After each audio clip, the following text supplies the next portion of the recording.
What's going on, guys? Tony here from Paradise Garage and LearnAutoBodyAndPaint.com. Just hanging out with you today. Just type in the chat. Let me know if you guys can hear and see me. We're going to be talking about auto body Q&A. Whatever questions you have on auto body, and don't mind, we have a lot of construction going on. So if you hear like people cutting or banging, just so much projects going around here. Please excuse that. But type in the chat if you are a Learn Auto Body and Paint VIP member or not. Just type in LABAP VIP and then where you're tuning in from. I'm going to go ahead and get over to...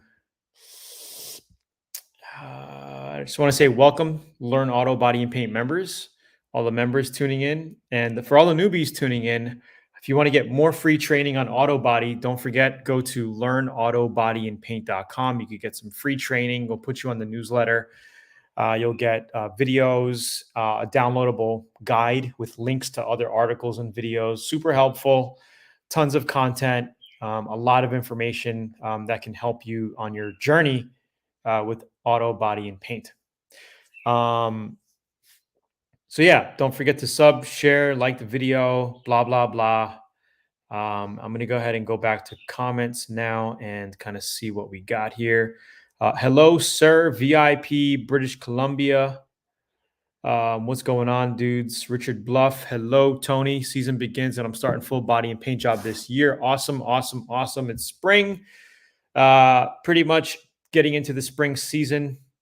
Tuning in from Canada. Austin, Texas, Situation Money, what's going on? Dan Swansky, loud and clear, all good VIP. Here in C Fine. New Jersey, VIP, what's going on, everybody? How's everybody doing? Excellent, I hope. Excellent. So again, guys, this is your time. We're going to be on for about 20, 30 minutes, give or take. I know I usually go overboard and we stay on for 40, 45 minutes, but I want to kind of keep it to the time zone. So just type in your questions, no matter what auto body questions you got, we can do. And I got a couple of bikes here hanging out, custom painted bikes. And we got new content, new videos coming out today. And I'm also replying to VIP member questions in like a PowerPoint style. I'm going to be recording that after we get up the call, and it's going to be a new video as well. So I'm going to go ahead. Michael G, VIP, Austin, Texas. What's going on? I'm just going to drop one link quick before we run into the Q&A. Just give me 10 seconds here. For all you newbies just tuning in, don't forget to go to this site here to grab some free training on auto body. Okay, so Richard Bluff says, question, what grit do I sand off the current paint on a vehicle? And do you recommend sealing the entire body before doing base coat? So Richard, again, it's going to depend on the condition of the current paint.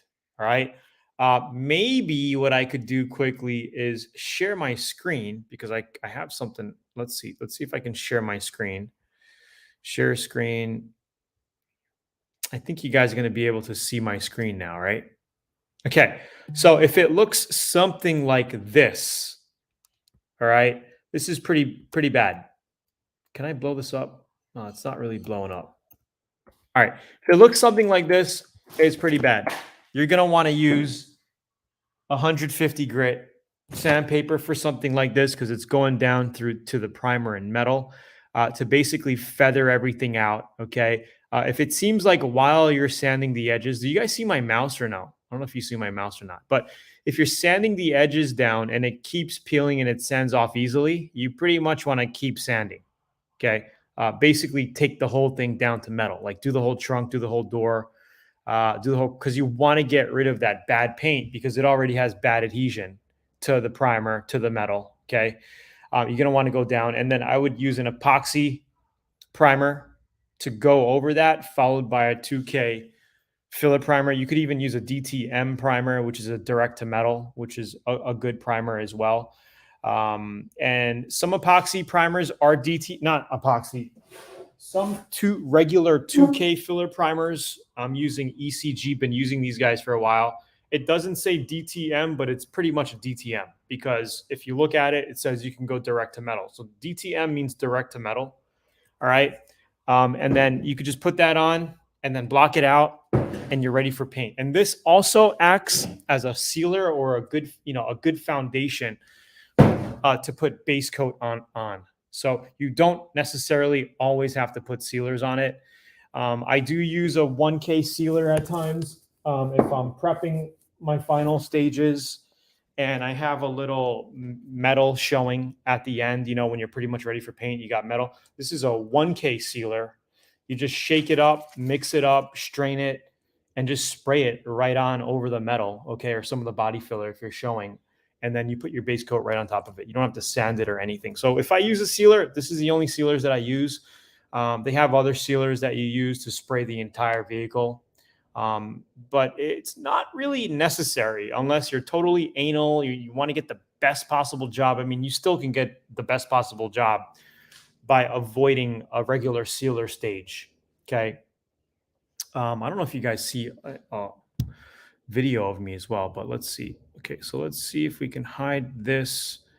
We'll go back to StreamYard and stop sharing screen. Okay, so if it's bad, you can go with a 150. If your paint is okay, right? If you're sanding over, paint that's already shiny and looking good, that has good adhesion like that, you basically just need to scuff it down with like a 400 grit, and you can spray base coat right over. You can spray any color base coat right over that if you want to, okay? Because you got clear coat on it. This is all clear coated down, candy, right? You could just sand that with 400 grit and put a top coat right on top of that. So hopefully that helps, Richard. If you need more, if you want to give me more info so I can help you out more, let me know. But that's pretty much it. Gareth Wynn, what's going on, buddy? Lifetime VIP Western Australia. I won't be able to join chats. I'm about to drive to work, bro. So I will just go on and say hi. What's up, mate? What's up, Tony? What's up? What's up? VIP Orlando, Florida. Boston VIP. Cool. Patty, what's up? Thanks for the emails. I got your updates. I got your emails. Sorry for your loss of your furry friend there. But yep, it happens to the best of us. Ruff. Richard Ruff. Lifetime VIP Kansas. Harold Schwinn, what's going on, buddy? All right. So, guys, now is the time to type in your questions. They're popping in. What's up, Aaron Smith? Okay, so Situation Money says, I want to do some graphics on top of base coat paint and then cover the graphics in clear coat. It will take a day to complete the graphics. Would I need to sand the base coat graphics before clear? You don't have to. Nope. You could sand with 800 grit, get your panels ready, do your graphics, your pinstriping, whatever, spray your base, do it, and clear coat it. Okay. 24 hours is cool. You don't have to go sanding it. Okay. If you want to scuff it down a little, you could. If they're solid colors, yeah, no problem. If they're metallic, just be careful. I would use a fine, you can scuff it, give it a quick scuff with like 1,000 grit or something before you clear it, to take off high edges or whatever. Okay. You could even wet sand it. Hopefully that helps. Is this helping, guys? Let me know in the chat. Let me know. Let me just kind of sit back here. How many non-VIPs on the call? How many non-VIP members just tuning in for the first time? Okay. Michael G says, still dreaming about that compressor. Going to be moving soon, and the garage isn't very large, 2-car, but literally no extra space like I have now. Well, you'll make it work, man. Little by little, little by little. Forrest says, VIP, hey, Tony, thanks for your help. No problem, man. No problem. Richard says, gotcha. Thank you, Tony. If you could show a video link of you doing a full body job, that would be awesome. Thanks again. Richard, did you sign up to the free newsletter? If not, I highly recommend it. I'm going to go here because we do send you videos and just so much of content for being on the newsletter. And you also get a special one-time opportunity to join VIP at a discounted price if you want. There's over 250 hours of videos. We got new videos of some of these projects in there. The moped's still working on it. But But yeah, we add new projects in VIP, step-by-step detailed every year. And you guys get access to all of that. Let's see. Slobo. I will let's confirm on the question. It might actually be in my PowerPoint now, and I'm actually going to be making a video replying to all the members that put in members and non-members that submitted detailed questions. I have a van with a dented quarter panel, pushed it out as much as I can from the inside out, but still needs some pulling. Should I pull the rest out with a stud welder? Yes, you could. Did you submit photos and let me check here. Did you submit photos? Was it a van here? Was it the quarter panel? Was it the quarter panel of a, yep, this is it. I'm going to go ahead. Actually, I'm going to be making a video for you right now. It's here. I have it on a PowerPoint, but I'm going to go ahead and share my screen for you guys quickly and go over Steven's. Okay, so here he is. Hey, Tony, VIP member for 4+ years. You've helped me a ton, dude, in both Autobody and flipping cars. Appreciate you. Without causing more damage, I don't want to cause more dense waves. Oh, shit. Hold on. I don't want to cause more dense waves from pushing it out too much. Should I use a stud welder and slide hammer, then apply Bondo? Does not have to be perfect. Okay, so it looks good. It looks like you got it out pretty good. If you want, you could just get a stud welder and just kind of pull it out a little. Just make sure that, when you pull it out, it's not out too much. So what I like to do, and I have videos in VIP, you should look at the Godfather project. We use the stud welder and slide hammer a lot in that video. We're doing a lot of video body work on that Dodge Ram project. Okay. If you're going to be pulling with your slide hammer, you're going to want to make sure to pull and then tap your dent around it to strengthen the metal up. Okay. And if you pull out too much, you can always just tap it back in again. Sometimes it'll pop back in, but then you're going to have to go in the back, push it out again, and then just keep tapping and strengthening the metal. And then grind it all down and then put your body filler on it and shape it by block or using a DA or a straight sander. So you got it. I mean, it looks good. And then you just sand out the bottom bumper cover there. You could even give that a skim coat of body filler, align it all. It doesn't look like a bad damage at all. It looks like this is easily doable in a couple of hours. All right. So hopefully I answered your question there. Actually, I'm going to be making a video, a YouTube video based on all these questions that I have here. This is what I wanted to do it before it, but I didn't have time. Does that help? Let me know if that helps. Let me know. All right. Okay. Michael G says, isn't one of the purpose of a sealer to ensure you have the exact same color behind what you're painting? If you have black underneath one and white underneath it, won't they look different? If you put enough coats on it, if you put enough paint coats, it doesn't matter what color you have underneath because your paint coats are going to cover it either way. You can have blue on one side, white over here, but if you're painting black on top of it, yeah, the first coat, right? The lighter side isn't going to cover as much, but as you put 2-3 coats on, it's all going to be the same color. So, yeah. So, it doesn't matter. That's why, if you're painting the same color, like if you have a car that has primer spots all over, a red car with gray primer spots all over it, okay, you could use a tintable primer so you don't have that. Or if you have the gray, when you're about to paint the complete car, that's why what you do is you hit the primer areas with your red base coat first, 2 coats, just to get it the same color.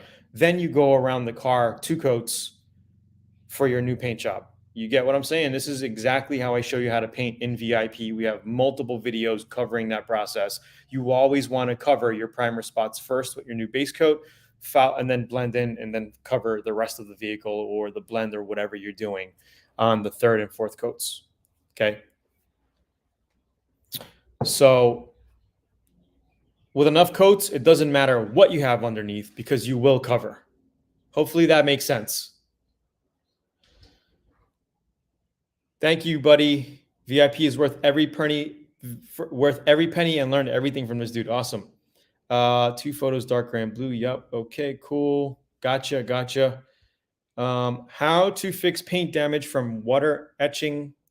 Okay, so you're talking about how water spots and water minerals, eating up into your clear coat. The only way to really fix it is depending on how bad it is, you can pretty much buff it out. Sometimes a rubbing compound will just basically take it out if it ain't that bad. If it's really bad, you might want to get 1,000 grit or 1,200 grit or 1,500 grit sandpaper, or even 2,000 grit, and just wash it. Okay. And then buff it out with compound and finishing glaze. Sometimes it's so bad that you just want to repaint it. So you would just basically repaint the hood or the side of the car or whatever. Okay. And if you're going to be doing a repaint, you're going to want to cut down your clear coat with 400 to 500 grit in that area, 4 to 6, 4 to 5, 4 to 6, to get it prepped up flat so you could put your fresh base coat on top of that. And you could paint a urethane, a base coat, clear coat right over sanded and prepped clear coat. Okay. Clear coat is a good foundation to put new paint on top of. Okay. Assuming that underneath that paint is okay and you don't have any adhesion problems as it is. Okay. Like the Ford Mustang picture I showed you earlier, all that paint was just chipping off. So, if it was me, I would like to just take it all off down to metal, put a DTM primer on it, or an epoxy primer, and then followed by a 2K filler primer, whatever, there's many ways to do it. Cut that down and then paint on top of that. Hopefully that helps. Hop on the F1 Formula channel of the world. Yeah, I haven't posted a video there in years. I do flips every once in a while. I'm not doing them as much. It's just a pain in the butt to document, but I will be getting some more information out there, like updated ways on how to buy on Facebook Marketplace and whatnot. A lot of the deals are on Facebook, still on Craigslist, but a lot of the deals, the majority, on Facebook nowadays. But you could still get deals on both, of course, on both sides, Facebook and Craigslist. Those are the main big kahunas. You got it, buddy. Okay, let's see. 2015 Corolla factory paint job, peeling off to primer. Do I need to spray primer to repaint or paint over existing primer? So if it's peeling down to primer, okay, I would definitely just reprime it. Okay. Scuff up, sand down to the primer, scuff up that primer, maybe even take it off. But I would definitely reprime, use a good 2K filler primer, something with DTM maybe, and recoat it, sand it down, block it, and then paint right on top of that. Okay. And when you're sanding that, you could use anywhere from 150 grit to 220 grit. So you're not wasting your time and sandpaper. You want to get a coarser grit to just take it down instead of spending all day playing with it. Let's see. Should I rub a base black before I clear coat? You don't have to, Ricky, as long as it looks good. Okay. I would just recommend tacking it down. Just tack it, make sure the dust is down. I would only sand or wet sand if you have some dust that's wedged in there, that when you feel it, you got a little bit of dust here and there. That's the only time I would just rub that down with like 600 grit. But then if you do that, you might just want to just put a new fresh little light spray of black base back on that, so you could clear coat over it. Okay.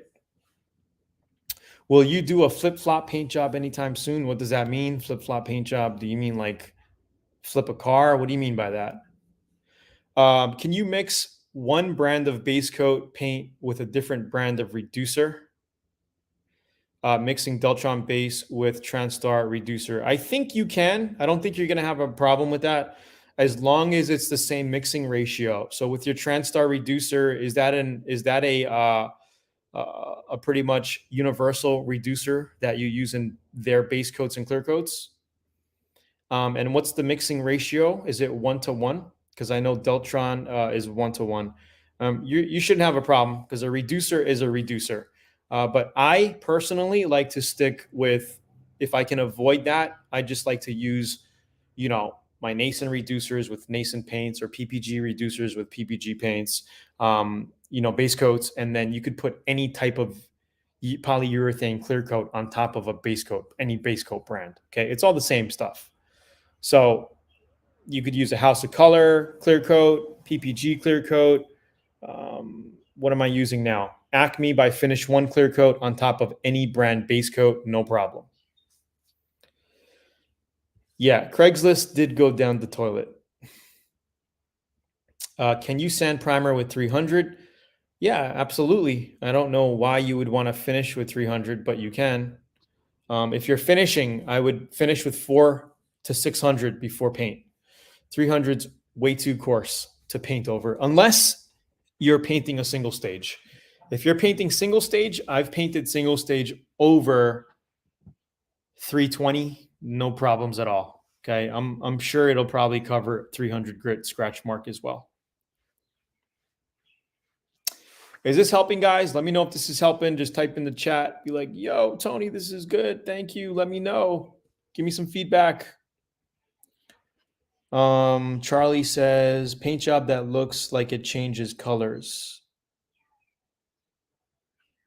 Oh, yeah, that's just pearl. And I kind of have that done on the moped here with pearls. I did a candy fade, and it does change. It's like a fade changing color, but change color, we could do that on something. I don't have anything planned yet for a pearl paint job, pearlescent color shift paint job, but we can plan something out.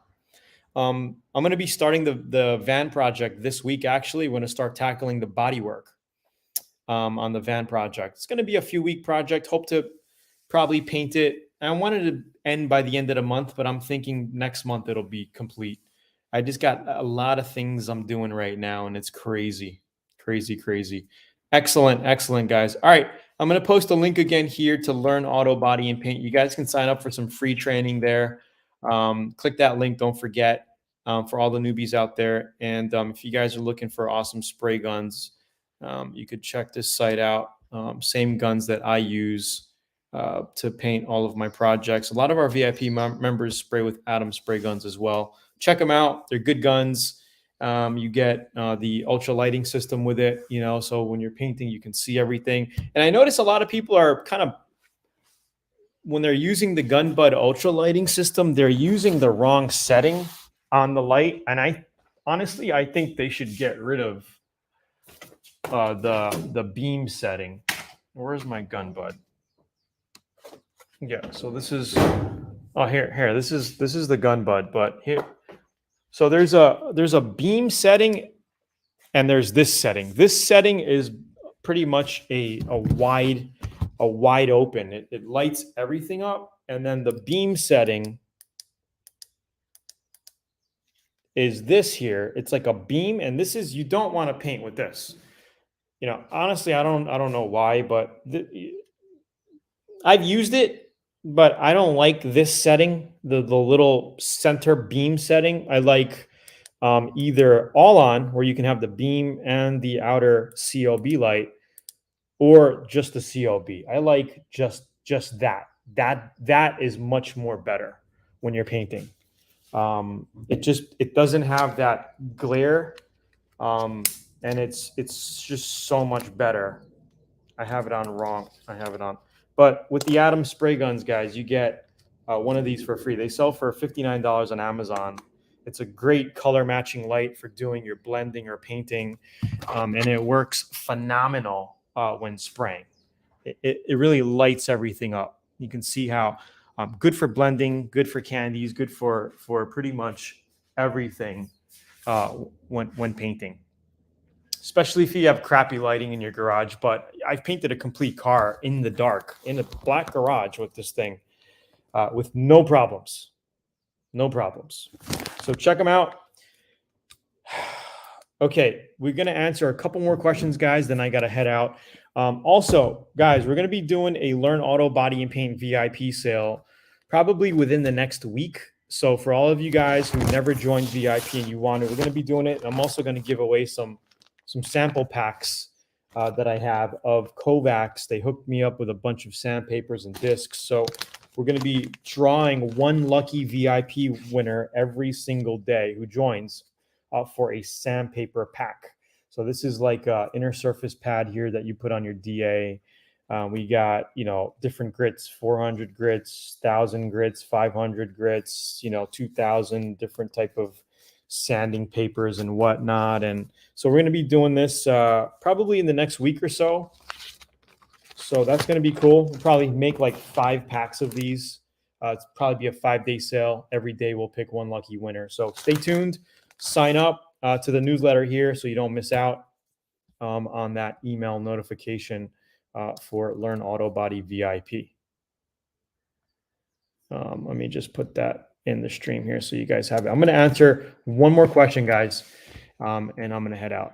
Let's see. Okay, David, newbie here. Do I set gun pressure by the max operating pressure in the manual or use? Don't even look at the manual when setting up a spray gun. You can throw it out. Actually,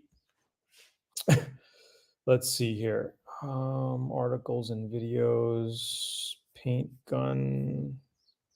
So I would recommend reading this article, and then I have a video on my channel that shows you exactly how to set up a spray gun. Okay, wide open fan, wide open fluid flow, not fluid flow, air inlet. Okay, so this, your air comes in here. This, it depends. Some guns have them on the bottom, some guns have them in the back. Okay, this is your main air. So you could literally lower your pressure coming out of your gun from here. You always want to keep your main open all the way. Okay, and then you're going to be adjusting your air with your regulator. Okay, so this is the same thing, your air inlet on this side. Okay, you're going to make sure this is open all the way. Okay, and then you squeeze. Okay, air is going to be coming out, and then you adjust it. 25, 26 psi for base coat, 26, 27, 28 pounds with clear coat. Okay, and if you want to avoid orange peel and whatnot, it's basically gun settings, good grade gun. Okay, cheap guns, you get what you pay for. I would recommend the medium grade gun. This is a medium grade gun, great gun. Or you could spend $1,000 or $800 or whatever and get a SATA or whatever you want. Okay, doesn't matter, but a good gun. Distance from panel, very important, and speed, flow. Okay, those are the 3 main things to get very good paint jobs. And also, actually, another main thing is lighting, being able to see what the hell you're doing. Okay, because if it's dry or wet or what, you need to be able to see what you're doing to get non-orange peel finishes. Okay, and that's the secret to getting non-orange peel.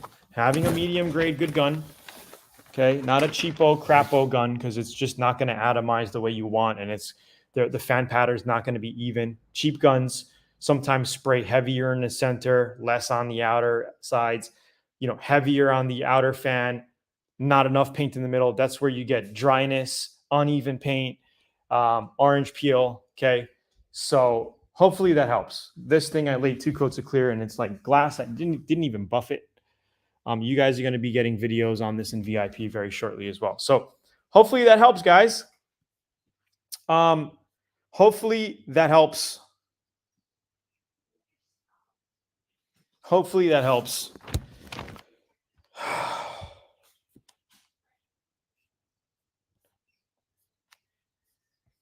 I'm going to put out that letter again. This is the link that you want to go to. Hey, I got to head out.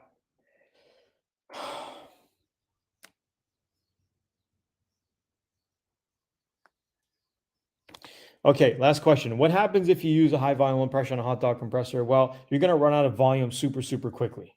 Okay. If you're spraying something small, I don't think you don't have an issue, but large things, depending on your compressor and output on that thing, you might have an issue. Okay. So you might want to kind of get a low volume, low pressure, a gun that uses less volume when spraying using a smaller air compressor. All right. Okay, you got it. What's up, Ronnie? Long time no see. Keith Coleman, what's going on? David Prater, thank you. Okay, awesome. Okay, I got to run. I'll see you guys next week, same time for Q&A, and then keep your eyes open for new videos on the channel. I'll talk to you soon. I got to run. Peace out. Thanks for tuning in, guys. Peace.